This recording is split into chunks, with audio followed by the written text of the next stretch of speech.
I bet you didn't know this about menopause. Menopause is not only about the uterus, there's actually another gland, or technically two, that have a big role in menopause, symptom reduction, and function. Even if you're not currently going through menopause, you still want to listen up so that you can avoid going through menopausal symptoms such as hot flashes and night sweats or vaginal dryness.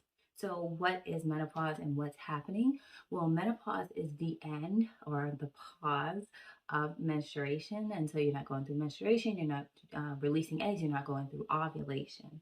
And so you have a dip in the hormones. The hormones, estrogen and progesterone, are not really needed for those functions anymore. And so your vagina or your uterus actually stops producing these hormones. And then you have the gland that I talked about earlier, or the adrenal glands, which are two of them located on top of the kidneys.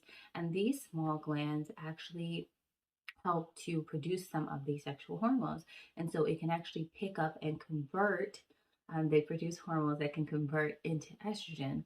And so if you have adrenal fatigue or overworked adrenal glands that are weak and are not able to do this function, it can actually end up with worse menopausal symptoms. So it's very important not just to think about the uterus, but to think about your adrenal glands.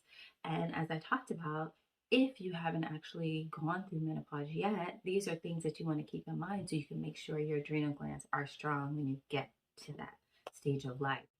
And so the adrenal glands or adrenal fatigue looks like fatigue, but it can also look like lightheadedness or sudden weight loss. There's a lot of different things that, or added symptoms that you can have from having adrenal issues.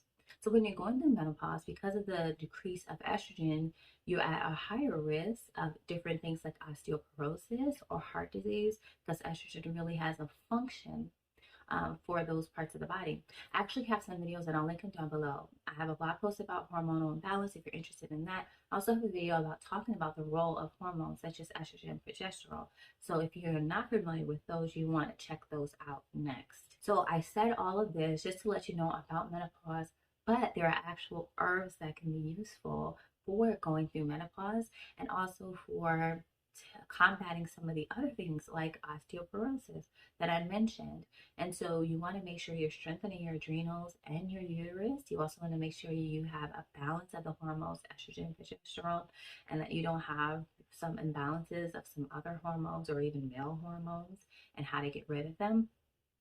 And then you also want to make sure that you're building up your bone health, you're building up your heart health as well. And herbs can help you with all of those things. So I had a Mastering the Womb course that you may be interested in. So go ahead and check that out after you're done with this video. Thank you guys so much for watching, and I'll see you in the next one.